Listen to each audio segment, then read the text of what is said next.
থেকে শুরু করে এই বঙ্গপ্রদেশের ইতিহাস হচ্ছে সাম্যের ইতিহাস।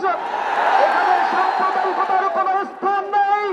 এখানে যারাই এ সকল পুঁজি করে মানুষের মাঝে বিভেদ সৃষ্টি করেছে তাদের একমাত্র উদ্দেশ্য হচ্ছে এ দেশের অগ্রগতিকে থামিয়ে দিয়ে এক নির্লক্ষ্য প্রমাণ করা। গত 5 আগস্ট আপনারা দেখেছেন নতুন এক বাংলাদেশের সূর্য উদিত হয়েছে।